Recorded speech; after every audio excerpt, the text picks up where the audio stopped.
ঘৰত এলোভেৰা অথবা ছালকুঁৱৰী ৰাখিছে নেকি? এলোভেৰা কোন দিশত ৰাখিলে সুফল পোৱা যায়? সহজে উপলব্ধ হোৱা ঔষধি গুণসম্পন্ন এবিধ উদ্ভিদ হৈছে এলোভেৰা, যাক অসমীয়াত ছালকুঁৱৰী বুলি জনা যায়।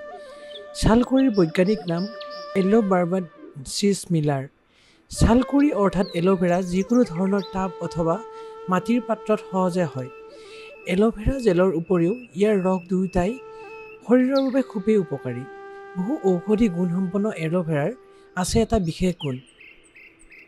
এলোভেৰা ঔষধি গুণসম্পন্ন হোৱাৰ লগতে ঘৰখনৰ ওপৰতো প্ৰভাৱ পেলায়। আজিকালি প্ৰায়ভাগ লোকেই ঘৰতে এলোভেৰা ৰাখে।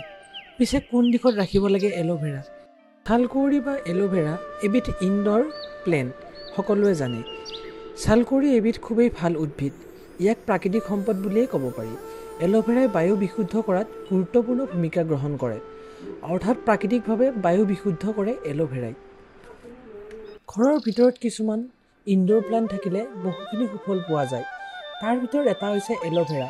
যিখন ঘৰত পোহৰৰ পৰিমাণ কম, বতাহ চলাচলত অসুবিধা, নাইবা খিৰিকী নথকা কোঠা, এই ধৰণৰ কোঠাত বিশেষকৈ উত্তৰ পূব কোণত এটা এলোভেৰাৰ পুলি ৰাখিলে নিৰ্দিষ্ট কোঠাটোৰ বায়ুখিনি বিশুদ্ধ কৰি ৰাখে।